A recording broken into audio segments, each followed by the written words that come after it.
kepada Irak sampai hari ini. Babilonia itu adalah Irak. Maka siapapun yang menjadi penguasa, pasti mereka akan perintahkan untuk menghantam Irak. Dari mula George Bush sampailah sekarang, Irak selalu dihantam. Dituduh bahwa Irak ada punya senjata membunuh manusia. Mereka katakan bahwa Saddam Hussein ini ada memiliki senjata yang boleh menghancurkan peradaban manusia. Akhirnya mereka membunuh Saddam Hussein. Apa yang terjadi? Sampai hari ini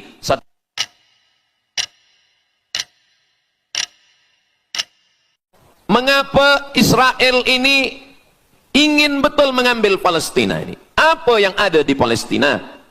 Apakah di Palestina itu ada emas? Apakah di Palestina itu ada perak? Mengapa mereka bersemangat betul ingin mengambil Palestina ini? Pada tahun 2007, Al-Faqir Abdul Samad, saya menterjemah satu buku berbahasa Arab, judulnya Tarikh Ad-Diyanah Al-Yahudiyah, ditulis oleh seorang ulama daripada Al-Iskandariyah, Mesir. Di situ dia bagi satu jawaban. Kenapa orang Israel itu amat sangat menginginkan Palestina? Rupanya ada seorang bernama Israel. Israel maknanya dua. Isra abdun. El bahasa Hebrew language, bahasa Ibrani. El artinya Tuhan. Israel artinya hamba Tuhan. Tapi mereka punya makna yang kedua. Israel artinya al-musari' lillah. Al-musari' lillah, orang yang bergulat, orang yang mengalahkan Tuhan. Rupanya Tuhan pernah kalah. Dan ketika Tuhan kalah, lalu Tuhan memberikan hadiah satu petak tanah, dan tanah itu adalah tanah Palestina menurut mereka. Jadi mereka meyakini bahwa ketika Tuhan dikalahkan oleh Israel, maka hadiahnya adalah bumi Palestina. Itulah kenapa mereka amat sangat ingin mengambil tanah itu. Tapi kita pula, Palestina bagi kita adalah hijrahnya Nabi Muhammad sallallahu alaihi wasallam yang dituliskan dalam Al-Quran. A'udzubillahi minasyaitonir rajim. Subhanalladzi asra bi'abdihi lailan minal masjidil haram ilal masjidil aqsa alladzi barakna haulah. Dulu semasa belajar di Al-Azhar, ada satu subjek namanya Al-Milal wan Nihal. Al-Milal maknanya aliran-aliran keagamaan, wan Nihal agama-agama. Maka salah satu aliran itu disebut dengan Zion. Zion adalah nama satu bukit yang ada di Palestina. Lalu mereka mengambil nama ini sebagai satu gerakan dunia. Dalam bahasa Arabnya disebut dengan As-Sahyuniyah atau Zionis. Mereka ingin mengembalikan Yahudi ke Palestina. Apa yang membuat mereka ingin? Rupa-rupanya mereka meyakini bahwa mereka menunggu-nunggu seorang lelaki. Lelaki itu bernama Mesiah. Dalam bahasa mereka sebut dengan Mesiah. Dalam bahasa Arabnya adalah Al-Masih. Al-Masih diambil dari kata masaha. Masaha artinya disapu. Kita dalam wudhu ada menyapu. Idza qumtum ila shalah, kalau kamu ingin sembahyang, faghsilu wujuhakum, muka dibasuh. Wa aydiyakum ilal marafiq, tangan pun dibasuh hingga ke siku. Tapi kepala dengan telinga tidak dibasuh. Kepala dengan telinga disapu. Wamsahu biru'usikum, disapu. Jadi kenapa dia dikatakan Al-Masih? Kerana dua. Pertama, waktu lahirnya badannya disapu dengan minyak. Yang kedua, setelah dia besar, bila dia tengok orang lumpuh, dia sapu. Orang yang lumpuh boleh tegak berdiri. Bila nampak orang buta, dia sapu. Orang buta boleh menengok. Bila nampak orang mati, dia sapu. Dan orang mati pun boleh tegak berdiri. Dia tunjuk tanah, ya ard umbuti, wahai tanah tumbuh tanaman. Dia tunjuk langit, ya sama imtiri, turunkan hujan. Dia tunjuk orang mati, ya mayyit qum, orang mati tegak berdiri. Maka dia disebut dengan Al-Masih. Tapi Al-Masih ini ada yang original. Itulah dia Al-Masih Isa anak Maryam alaihi salam. Tapi ada Al-Masih satu lagi. Macam Isa. Orang Arab bila ada mangkuk, mereka sebut dengan wi'a. Kalau mangkuk ini emas, mereka katakan al-wi'a al-zahabi, mangkuk emas. Tapi kalau mangkuk ini dari perak, tapi dibalur dengan emas, mereka akan mengatakan al-wi'a al-mudajjal. Dia bukan emas, tapi dia nampak macam emas, maka dia namanya mudajjal. Begitu juga dengan Al-Masih ini. Al-Masih yang betul-betul Al-Masih, dia adalah Al-Masih Isa anak Maryam. Tapi ada yang macam Al-Masih, bentuknya macam Al-Masih, macam mukjizat Al-Masih, tapi dia bukan Al-Masih. Itulah dia Al-Masih Ad-Dajjal. Sebenarnya mereka sedang menunggu Al-Masih Ad-Dajjal. Kita pula Sebelum salam, kita minta perlindungan kepada Allah dari Al-Masih Ad-Dajjal. Allahumma inni a'udzubika min adzabi jahannam wa min adzabil qabri wa min fitnatil mahya wal mamat wa min syarri fitnatil masihid Dajjal. Kita minta tolong pada Allah supaya jauh daripada Dajjal.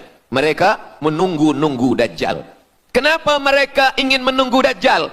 Sebab menurut mereka, bila Al-Masih Dajjal ini datang, maka nanti kambing akan berdamai dengan serigala. Semua akan hidup tenang dan mereka akan menjadi penguasa dunia. Selain daripada Yahudi Israel adalah ghaim. Ghaim adalah keledai tunggangan. Jadi sebenarnya sesiapa saja pun yang bukan Yahudi, dia hanya akan menjadi keledai. Dan mereka ini adalah agama yang juga sebagai suku bangsa, yang juga sebagai sebuah negeri. Kita Islam, agama kita, tapi bangsa kita Melayu. Dan kita tinggal duduk, ada Melayu di Sumatera, ada Melayu di Semenanjung, ada Melayu di Kalimantan, Borneo. Melayu tersebar di beberapa negara. Tapi Yahudi tiga. Yahudi sebagai agama, Yahudi sebagai bangsa, Yahudi sebagai negeri. Mereka ingin mewujudkan ketiga-tiga ini menjadi satu. Kami bangsa Yahudi, kami agama Yahudi, dan kami punya negeri Yahudi. Itulah keinginan mereka. Maka mereka sedang menantikan raja mereka. Raja mereka adalah Al-Masih Ad-Dajjal. Dan Al-Masih Ad-Dajjal ini akan turun kalau syarat-syarat ini mereka penuhi. Kata Syekh Fargallah dalam subjek Al-Milal wan Nihal. Maka yang pertama diminta oleh Al-Masih Ad-Dajjal ini adalah semua Yahudi kembali kepada bumi Israel. Mereka mengatakan itu bumi punya dia dan semua akan kembali. Rupa-rupanya mereka tiada punya negeri. Sama macam nasib orang Kurdi. Kurdi ada di Turki, Kurdi ada di Irak, Kurdi ada di beberapa belahan bumi. Syekh Amin Al-Kurdi, mursyid tarekat Naqsabandiyah di Mesir, orang Kurdi, tapi duduk di Mesir. Syekh Muhammad Said Ramadan Al-Buti, orang Kurdi, tapi duduk di Suriah. Salahuddin Al-Ayyubi, orang Kurdi, tapi dia raja di Mesir. Mereka pun di seluruh dunia ada, tapi mereka tak ada punya negeri. Maka mereka ingin mengambil Palestina, mereka ingin kembali ke negeri yang menurut mereka inilah adalah hadiah daripada Tuhan, kerana Tuhan kalah bertembung, bertarung dengan nenek moyang mereka bernama Israel menurut hikayat mereka. Yang ini semuanya adalah asatirul awalin, hanya dongeng-dongeng nenek moyang mereka zaman silam. Lalu kemudian datanglah Theodor Herzl menghadap kepada Sultan Abdul Hamid, Sultan Turki. Mereka ingin membayar dengan ratusan keping emas. Apa kata Sultan Abdul Hamid? Dulu Palestina itu diambil dengan darah dan nyawa, maka saya tidak akan memberikannya dengan emas. Lalu kemudian apa yang terjadi? Mereka menghalau Sultan Abdul Hamid dengan seorang lelaki bernama Mustafa Kemal Ataturk. Lalu kemudian hilanglah khilafah Islamiyah. Ketika khilafah Islamiyah tahun 1924 ini jatuh, hilang, tumbang, maka ketika itu umat Islam tidak lagi ada pelindung. Dan ketika itulah mereka mengambil Palestina. Mereka merebut, mereka mengambil, seperti yang dikatakan Sayyidina Muhammad sallallahu alaihi wasallam, kamu akan diperebutkan seperti makanan yang ada di atas meja makan. Satu mengambil kakinya, satu merebut kepalanya, satu mengambil dadanya, dan tercabik-cabik, dicakar, dimakan, dipotong. Tak ada satu pun yang peduli. Alhamdulillah, kita malam ini masih peduli. Kita sedang mengajarkan kepada belia-belia, kita sedang mengajarkan kepada pemuda-pemuda Islam. Mudah-mudahan sampai anak cucu kita sampai hari kiamat masih lagi peduli kepada Palestina, insya-Allah. Allahu Akbar. Semua Yahudi kembali ke Palestina. Maka sekarang mereka sudah berkumpul. Berapa jumlah mereka? 9 juta Yahudi sudah berada di Palestina. Itu syarat supaya Al-Masih itu turun. Sebab Al-Masih tidak mahu turun kalau Yahudi-Yahudi ini tidak kembali ke Palestina menurut mereka. Maka Yahudi dari Rusia kembali, Yahudi yang ada dari Amerika kembali semuanya. Dari mulai tahun 1946 sampailah hari ini 2025, tahun hadapan 2026, 80 tahun lamanya mereka sudah berkumpul menunggu kedatangan Al-Masih dengan cara berkumpul. Dan mereka yang datang ini hanya keturunan Yahudi dari puak ibunya saja. Yahudi ini tidak menerima dari puak ayah. Jadi kalau ada ayahnya Yahudi, emaknya tak Yahudi, dia tiada diterima. Sebab mereka guna dari puak ibu.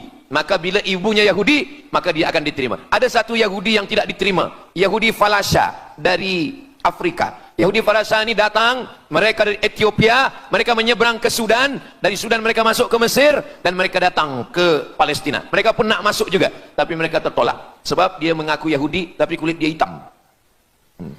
Saya tak tahu di tempat kita, tapi di tempat saya banyak juga Yahudi, namanya Yahudi pesek. Kulit dia hitam, hidung dia pesek, tapi otak dia Yahudi. Ini lebih berbahaya lagi. Mereka menyebarkan kebencian. Jadi sebenarnya Yahudi adalah makhluk yang paling unsuri, rasisme. Mereka tiada menerima selain daripada Yahudi. Siapapun yang datang ingin mengaku orang Yahudi, kalau ditengok nasabnya tidak sesuai daripada ibu, dia tidak akan diterima. Sedarlah wahai orang yang membela-bela Yahudi. Wahai orang yang membela Yahudi, kalau kamu bukan Yahudi, maka kamu tidak akan diterima, kerana Yahudi adalah agama, Yahudi adalah bangsa, dan Yahudi adalah negeri. Mereka ingin mewujudkan ini. Maka berdatanganlah Yahudi beramai-ramai, lalu mereka pun turun ke Palestina. Sampai hari ini mereka terus berdatangan. Lalu kemudian yang kedua, syarat Yahudi didatangi oleh Al-Masih, Mesias, mereka mesti menanam tanaman yang hijau. Jadi kalau mereka bayangkan, Al-Masih ini sedang berada di langit, dia selalu memandang ke bawah. Dia tengok, Yahudi dah berkumpul atau belum? Kalau berkumpul dia tak nak turun. Bila dah berkumpul semua ramai, baru dia turun. Dah berkumpul 5 juta, dia belum juga turun. Dah berkumpul 9 juta, dia belum juga turun. Rupanya yang kedua, dia ingin supaya tanah Palestina itu hijau. Bila nanti dah hijau semua, baru dia turun. Dan tanaman yang hijau itu pun dia yang memilihkan tanamannya. Tanamannya adalah yang disebutkan Nabi 14 abad silam, Syajaratul Gharqad. Nanti semua akan membela umat Islam. Sampai-sampai batu berkata, apa kata batu? Ya abdallah, wahai hamba Allah, hadza Yahudi khalfi, ini di belakang saya ada Yahudi, faktulhu, bunuhlah dia. Kata Nabi, jangankan manusia, batu pun membela umat Islam. Batu akan berkata, ya abdallah, wahai hamba Allah, hadza Yahudi, ini di belakang saya ada Yahudi, faktulhu, bunuh dia. Tapi ada satu yang membela mereka. Siapa dia? Syajaratul Gharqad, pokok kayu Gharqad. Allah menunjukkan sampai hari ini mereka menanam pokok Gharqad ini. Saya belajar ke Mesir tahun 1998. Musim panas tahun 1999, saya pergi ke satu kawasan bernama Aris. Selepas itu pergi ke sebuah kota, kota ini bernama Rafah. Rafah ini dibagi dua, setengah diambil oleh Yahudi, setengah lagi diambil oleh Mesir. Dari sempadan ini kita boleh menengok hijau. Lalu saya pun bertanya kepada ulama yang mendampingi kami, Tuan Syekh, itu pokok apa yang hijau? Kata Syekh, itulah pokok yang disebutkan Nabi Muhammad sallallahu alaihi wasallam. Pokok itu bernama Syajaratul Gharqad, dan mereka memang menanam pokok itu sekarang. Supaya apa? Supaya Al-Masih menengok dari atas, bila dia tengok dah hijau, dia pun akan turun menurut keyakinan Yahudi. Yahudi sudah berkumpul 9 juta orang. Pokok Gharqad sudah ditanam, sudah. Ada lagi, apa dia? Mesti menghancurkan Babilonia. Babilonia adalah raja yang dulu menghancurkan kerajaan Yahudi. Nama rajanya Nebukadnezar. Nebukadnezar dari Babilonia menghancurkan kerajaan Yahudi. Maka Yahudi ini pendendam. Orang yang paling dendam di atas dunia ini adalah Yahudi.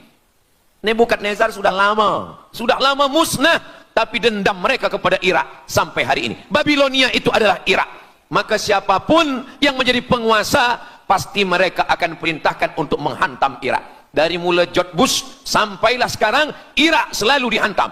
Dituduh bahwa Irak ada punya senjata membunuh manusia. Mereka katakan bahawa Saddam Hussein ini ada memiliki senjata yang boleh menghancurkan peradaban manusia. Akhirnya mereka membunuh Saddam Hussein. Apa yang terjadi? Sampai hari ini Saddam Hussein tiada memiliki apapun untuk menghancurkan umat manusia. Jadi sebenarnya adalah ini agenda daripada Yahudi. Mereka ingin menghancurkan Babilonia, dan Babilonia itu adalah Irak pada zaman modern sekarang ini. Setiap penguasa-penguasa pasti menghancurkan Irak, sebab mereka amat sangat benci dan dendam kesumat kepada Irak. Ada buku judulnya Al-Yahud fi Masr, fi Misr, orang Yahudi di Mesir. Lalu kemudian seorang jenderal Yahudi bernama Musa Dayan. Musa Dayan buta matanya sebelah. Lalu Musa Dayan ini meminta kepada Presiden Prancis bernama De Gaulle. Lalu De Gaulle pun menelpon Presiden Mesir bernama Anwar Sadat. Bukunya ada saya simpan di rumah. Dia katakan bahwa kepada Anwar Sadat, wahai Tuan Presiden Anwar Sadat, ini mami yang ada di Museum Mesir, Kaherah itu sedang sakit. Jadi untuk menyehatkannya mesti dibawa ke Prancis, ke Paris. Lalu disediakanlah pesawat terbang untuk membawa mami ini. Dulu saya pernah dengar tazkirah Ustaz Azhar Idrus, jangan anak panggil mak mami, sebab mami itu inilah mami Fir'aun. Mami return. Ini mami ini sakit, maka dia mesti disehatkan, ada bakteri, maka dia mesti disehatkan, dibawa ke Paris, Prancis. Akhirnya diterbangkan pada masa Presiden Anwar Sadat. Dibawa ke hospital, sampai di hospital, rupa-rupanya Jenderal Musa Dayan yang buta sebelah sudah menunggu mami. Begitu mami Ramses II, Fir'aun sampai, dia terus meninju muka mami itu. Kenapa? Sebab dia dendam. Inilah yang dulu menghalau nenek moyang dia dari Mesir. Gila. Yahudi ini adalah orang-orang yang gila. Sampai hari ini, mereka punya dendam yang tak berkesudahan. Sampai mami yang sudah menjadi kering, kita pun menengoknya biasa-biasa saja. Tapi Musa Dayan melampiaskan dendam kesumat dia sampai pada masa Presiden Anwar Sadat, yang akhirnya Anwar Sadat pun mati terbunuh ditembak oleh Khalid Islambuli. Begitulah Allah Subhanahu wa taala menceritakan saksi sejarah supaya umat Islam faham bagaimana pikiran, bagaimana sakit jiwanya orang-orang Yahudi. Mereka sudah berkumpul di Palestina 9 juta. Tanam-tanaman hijau sudah ditanam. Irak sudah dihantam, hancur lebur Irak. Apa lagi yang mereka lakukan? Tanah Palestina mesti merah. Tanah Palestina tidak boleh hitam. Tanah Palestina mesti merah. Apa yang membuat tanah Palestina merah? Merah kerana darah budak-budak, anak-anak yang tak berdosa dari Palestina. Jadi kalau ada orang yang hari ini terheran-heran, mengapa mereka membunuh budak kecil? Mengapa mereka menjatuhkan bom untuk menghancurkan rumah, membunuh perempuan yang hamil tiada berdosa? Tapi bila orang faham, dia mengerti. Sesungguhnya mereka ingin supaya darah anak-anak yang tiada berdosa itu tumpah. Kalau darah itu sudah tumpah, disitulah mereka menantikan supaya Al-Masih, Mesiah itu turun membela. Sebab itu adalah raja di raja mereka. Apa yang terjadi sebenarnya hari ini? Yang terjadi sebenarnya adalah mereka membangun, membina sebuah kerajaan dari khayal, dari pikiran gila. Maka ada seorang yang tidak percaya kepada Allah, dia atheist, dia tak percaya kepada Tuhan, namanya Roger Jarroudi, tapi akhirnya dia dapat hidayah, dia masuk Islam. Selepas masuk Islam, dia tulis buku bahwa Israel, Yahudi mendirikan negara berdasarkan mitologi, berdasarkan khurafat, berdasarkan kisah-kisah bohong, dusta, tapi mereka percaya dengan dusta itu. Lalu kemudian Roger Jarroudi ditangkap oleh pemerintah Prancis, dimasukkan ke dalam penjara. Bukunya diterjemahkan ke dalam bahasa Arab, diterjemahkan ke dalam bahasa Melayu. Roger Jarroudi, bagaimana orang Yahudi Israel membina kerajaan negara berdasarkan khayal, berdasarkan tipu, berdasarkan dusta, berdasarkan mitologi, berdasarkan asatirul awalin, dongeng-dongeng daripada nenek moyang mereka dulu. Lalu kemudian hari ini kita sudah menengok, darah itu sudah tumpah merata-rata di tanah Palestina. Kenapa Al-Masih, Mesiah belum juga turun? Kenapa belum datang juga Mesiah yang mereka tunggu itu? Rupanya ada syarat lagi yang belum. Apa dia? Mereka mesti membina satu yang disebut dengan Haikal Sulaiman, Temple of King Solomon. Mereka meyakini bahwa raja mereka adalah Solomon, dan dia ada sebuah kuil yang mereka sebut, mereka tulis bukunya, Temple of King Solomon. Di mana letaknya? Letaknya adalah di atas Al-Masjidil Aqsa. Mereka ingin menghancurkan Al-Masjidil Aqsa, diratakan dengan tanah.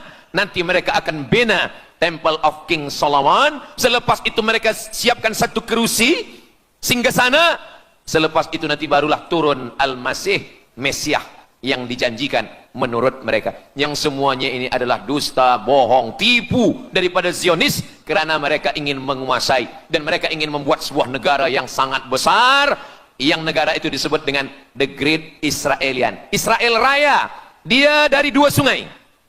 Biasanya orang membuat map itu rahasia.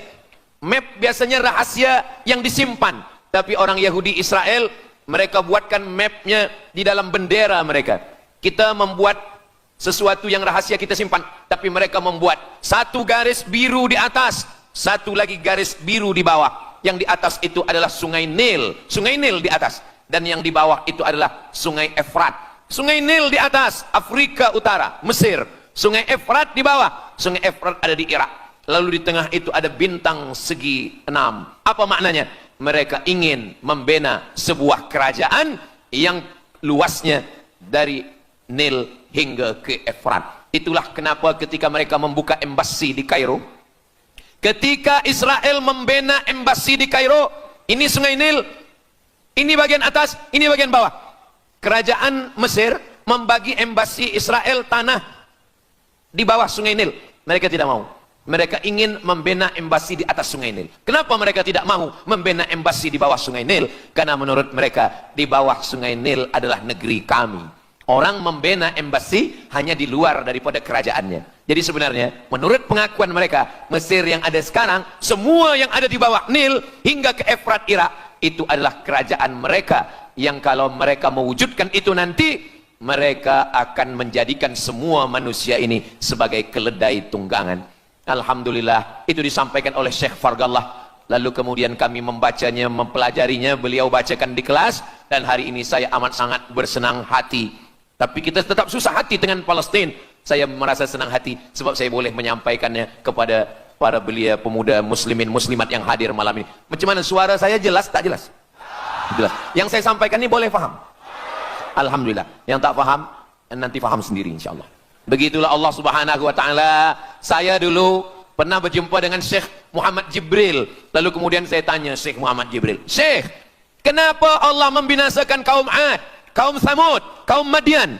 Wa ila Samuda akhahum Salihah, wa ila Madiana akhahum Syu'aiba, wa ila Adin akhahum Huda. Madian, Samud, Ad, semuanya musnah. Irama dzatil imad, Iram, hilang semuanya. Tapi kenapa Yahudi ini masih ada sekarang? Kenapa Allah tak musnahkan? Kata Syekh Muhammad Jibril, Allah Maha Kuasa untuk memusnahkan Yahudi, Israel. Senang saja bagi Allah. Innama amruhu idza arada syai'an ayyaqula lahu kun fayakun. Yahudi Israel mati semua rata dengan tanah. Satu jeritan malaikat mati mereka semua. Allah goncangkan bumi, habis mereka ditelan bumi. Ya bunayya, wahai anakku, kalaulah Israel Yahudi ini mati, lalu kamu masuk surga dengan apa, kata dia. Sebenarnya Allah masih menyisakan Yahudi ini supaya kita berjuang. Sekarang ada umat Islam yang amat sangat lemah. Dia bukannya ikut berjuang, tapi melemahkan perjuangan orang. Bila ada umat Islam yang berkumpul beramai-ramai, solidariti tentang Palestina, dia berkata, katanya Allah Maha Kuasa, kenapa Allah tak binasakan? Dulu, arsalna alaihim tayran ababil, datang burung ababil, tarmihim bi'ijaratin min sijil. Mana ababil sekarang? Kenapa Allah tak kirimkan ababil? Saya pun pernah tanyakan ini kepada masyayikh, Syekh, kenapa Allah tak kirimkan ababil? Dulu ketika Abdul Muttalib memegang kunci Ka'bah, masa itu tak ada orang beriman. Abdul Muttalib bersendirian, lalu kemudian dia datang ke Ka'bah, dia letakkan kunci itu. Ya Allah, inna lihadzal baiti rabban yahmih. Saya sendiri seorang saja, saya tak sanggup untuk menolong Ka'bah. Inna lihadzal baiti rabban yahmih. Ka'bah ini ada pemiliknya, Ka'bah ini ada pelindungnya, Allah akan melindungi. Itulah mengapa Allah mengirimkan alam tara kaifa fa'ala rabbuka bi ashabil fil alam yaj'al kaidahum fi tadlil. Kenapa Allah kirimkan tayran ababil? Karena tidak ada orang beriman, hanya Abdul Muttalib sendiri. Tapi sekarang 2 miliar orang beriman yang bersyahadat asyhadu an la ilaha illallah wa asyhadu anna muhammadan rasulullah. Itulah kenapa Allah tidak mengirimkan tayran ababil. Masya Allah, sangat luar biasa tausiah yang sudah disampaikan oleh guru kita Al-Ustaz Abdul Somad. Sahabat beriman yang dirahmati Allah, tetaplah di channel ini karena kajian ini belum selesai dan masih banyak lagi hal-hal menarik yang akan disampaikan oleh beliau. Mari kita lanjutkan kembali. Selamat mendengarkan. Itulah kenapa Allah tidak membuatkan goncangan. Itulah kenapa. Tapi sedikit banyak Allah mulai menurunkan pertolongannya. Kalau sudah datang pertolongan Allah subhanahu wa ta'ala, idza jaa nasrullah, kalau sudah datang pertolongan Allah, idza jaa nasrullah wal fath, kemenangan, wa ra'aitan nasa yadkhuluna fi dinillahi afwaja, insyaallah alaysa subuhu biqarib, subuh tak lama lagi pertolongan Allah pasti datang. Nasrum minallah wa fathun qarib, hasbunallah wa ni'mal wakil, ni'mal maula wa ni'man nasir, wala haula wala quwwata illa billahil aliyil azim. Kalau kita seorang cikgu, kalau kita seorang ulama, sampaikanlah kepada umat. Sebagai seorang ayah, sampaikan kepada anak. Sebagai seorang ahli keluarga, kita mesti ingatkan, buatkan baju dengan lambang, simbol, bendera penderitaan Palestina. Kalau kita menonton dengan keluarga di rumah, tontonkan bagaimana penderitaan anak-anak di Palestina. Saya di rumah ada gambar besar, gambar Palestina. Sehingga setiap kali tamu datang, kita bercerita, dia tanya, ini gambar apa nih Ustaz? Inilah gambar saudara kita yang sedang teraniaya di Palestina. Malam ini kita guna sorban, kita pakai sorban yang mengingatkan kita kepada Palestina. Apapun yang kita lakukan, jangan lupa menyampaikan khutbah Jumat, kunut nazilah, Allahumma ansuril Islam wal muslimina fi Palestin. Silahul mu'min, doa silahul mu'min. Kalau kita tiada senjata lagi, maka sesungguhnya doa, man lam yahtam bi amril muslimin, siapa yang tak peduli kepada penderitaan saudaranya di Palestin, falaisa minhum, dia tidak diakui sebagai umat Nabi Muhammad sallallahu alaihi wasallam. Orang beriman bukan setakat sembahyang subuh, zuhur, asar, maghrib, isya. Orang beriman bukan setakat ditengok berapa kali dia ke Baitullah haji dan umrah, tapi orang beriman bagaimana perasaan dia kepada saudaranya. Maka kata Nabi SAW, la yu'minu ahadukum, kamu tidak beriman, kalaupun kamu beriman belum sempurna, hatta yuhibba li akhi, sampai engkau sayang kepada saudaramu. Ma yuhibbu li nafsih, sayang kepada saudara seperti sayang pada diri sendiri. Kalau anak saudara kita di Palestina teraniaya, kita lebih teraniaya. Kalau pipi kita dicubit sakit, begitu juga dengan saudara kita di Palestina. Kita memang hidup pada zaman yang susah, yang payah. Beruntunglah datuk nenek moyang kita 100 tahun yang lampau, mereka selamat dari fitnah ini. Tapi kita pun tak boleh mengutuk nasib. Mengapa saya hidup sekarang? Kenapa kami hidup tahun 1447 ini ya Allah? Tentu ada hikmahnya. Allah hidupkan kita hari ini. Kenapa saya tak hidup zaman Nabi? Kalau ada pemuda belia sekarang datang kepada Ustaz Abdul Somad, Ustaz Somad, kenapa saya tak hidup zaman Nabi? Kalau saya hidup zaman Nabi mungkin saya baik. Kamu yang komplain kepada Allah, kalau kamu hidup zaman Nabi mungkin tidak ikut Nabi, ikut Abu Lahab, ikut Abu Jahal. Kita dihidupkan Allah hari ini, kita masih bersama dengan guru kita, Al-Fadhil Ustaz Azhar Idrus. Kita masih bersama dengan orang-orang baik, orang mulia. Alaikum bil jamaah, kata Nabi SAW, man syadza syadza finnar, jangan bersendirian, sendirian masuk neraka. Kita mesti berjamaah. Alhamdulillah, yang ada kuasa dengan kuasanya, yang ada fatwa dengan fatwanya, yang ada ilmu dengan ilmunya. Bagi penuntut-penuntut, pelajar-pelajar, tonton, buat video, buat apapun yang boleh kita buat, share, gambar, semuanya itu ada tanggung jawab kita di hadapan Allah Subhanahu wa taala. Kullukum ra'in, setiap kamu pemimpin, hadap ke Baitul Maqdis 17 hingga 18 bulan, sampai akhirnya pada bulan Sya'ban turun ayat, qad nara taqalluba wajhika fis sama', kami menengok wajah engkau menghadap ke arah langit. Fawalli wajhaka syatral masjidil haram, hadapkanlah wajahmu ke arah Masjidil Haram. Lalu Nabi pun menghadap ke arah Masjidil Haram. Selepas itu sahabat datang beramai-ramai menjumpai Nabi Muhammad SAW.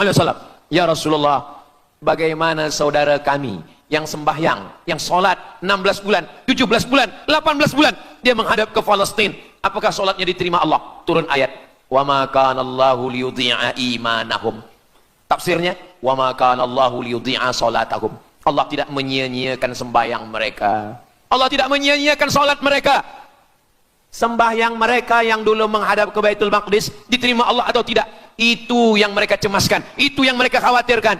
Sembahyang yang 18 bulan itu yang mereka takutkan. Bagaimana kita sekarang?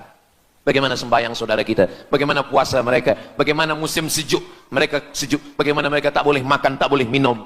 Kalau kita sudah berbuat di luar kemampuan kita, kita tidak akan dituntut di hadapan Allah. La yukallifullahu nafsan illa wus'aha. Mudah-mudahan apa yang kita lakukan malam ini, kita bangkitkan semangat jamaah. Selemah-lemahnya adalah doa.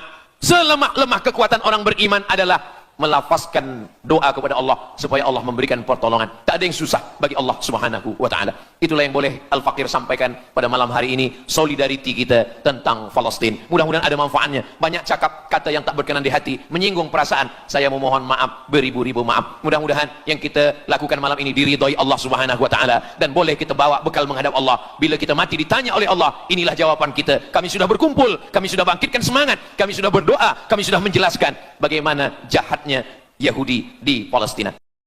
Alhamdulillahirrabbilalamin. Demikianlah tausiah penuh ilmu, hikmah, dan manfaat yang sudah kita dengarkan bersama dari guru kita Al-Ustaz Abdul Somad. Sahabat beriman yang dimuliakan Allah, mari kita doakan guru kita, semoga beliau selalu diberikan kesehatan dan dimudahkan segala urusannya. Dan buat sahabat semua yang sudah setia menyimak kajian ini sampai selesai, saya ucapkan terima kasih banyak. Semoga Allah Subhanahu wa Ta'ala senantiasa melimpahkan segala rahmat dan karunia-Nya kepada sahabat semua, selalu diberikan kesehatan, dimudahkan segala urusannya, dan dilancarkan rezekinya. Amin ya Rabbal Alamin. Demikian yang dapat saya bagikan, kurang lebihnya mohon maaf. Sampai bertemu lagi di kajian berikutnya. Wabillahi taufiq wal hidayah, waridho walinayah. Wassalamualaikum warahmatullahi wabarakatuh. Setelah kita mendengarkan bersama tausiah yang sangat luar biasa dari guru kita Al-Ustaz Abdul Somad, sekarang mari kita lanjutkan aktivitas kita masing-masing. Semoga apa yang sudah disampaikan oleh beliau menjadi ilmu yang bermanfaat dalam kehidupan kita sehari-hari. Amin ya Rabbal Alamin. Demikian yang dapat saya bagikan, kurang lebihnya mohon maaf. Sampai bertemu lagi di video berikutnya. Wabillahi taufiq wal hidayah. Wassalamualaikum warahmatullahi wabarakatuh. Bismillahirrahmanirrahim. Assalamualaikum warahmatullahi wabarakatuh. Alhamdulillahi wa kafa, wassalatu wassalamu ala rasulillahil mustafa wa ala alihi